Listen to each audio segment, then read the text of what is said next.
Celina, I'd like you to, at the end of this 4 years in office, tell me about your recommendations for the next parliament. What do you think your colleagues in the next parliament need to be doing the same or differently? Well, I think that they need to continue to listen to Canadians. There are some real pressing issues that we need to address around climate change, around equity and justice, around ensuring that people who need government the most, and not just the middle class, but those who are really struggling, understand that the government is there for them.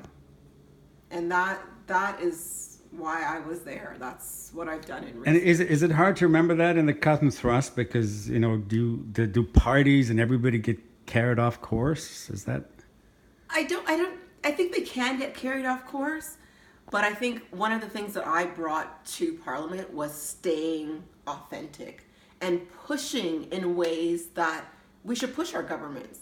It's okay to say, I disagree with you and support our underlying principles. You shouldn't have to choose between pushing your own party or your government to do better and supporting them. They're not mutually exclusive. They're things that we should be doing to get the greatest policy to help people who need us the most. And if we're not doing that, if parliamentarians do not do that, then they're not doing their job. yeah, yeah. And that's really important.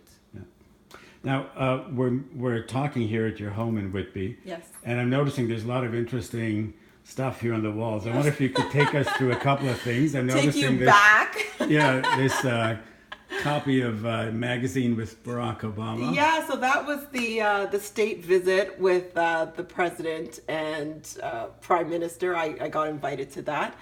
A remarkable moment for a black woman who has been told for her entire life that you could be anything. This man right here personified that in spades. I representation matters, and for me, being captured by Afro Global Excellence magazine, just to show people that you can push for better. You can champion things that are important to you while in Parliament, and you don't have to not be yourself. Captured by Oprah magazine here after I did the speech on the braids, saying that I'm willing to stand up for young girls. I'm willing to stand up for black girls, for people of color, for people with disabilities, to say that we deserve to be there. We deserve to be in spaces and to occupy those spaces.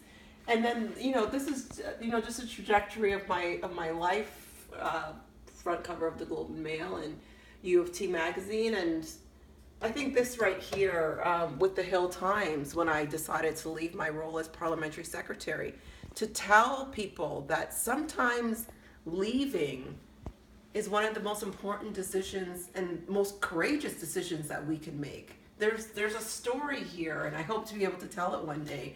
But you don't always have to stay to make change. Sometimes making change is by stepping outside of the box and looking at the big picture and then saying how things need to move to make it better. Okay, last question. There's an election going on now. Yes. How are you faring? Are you having withdrawal?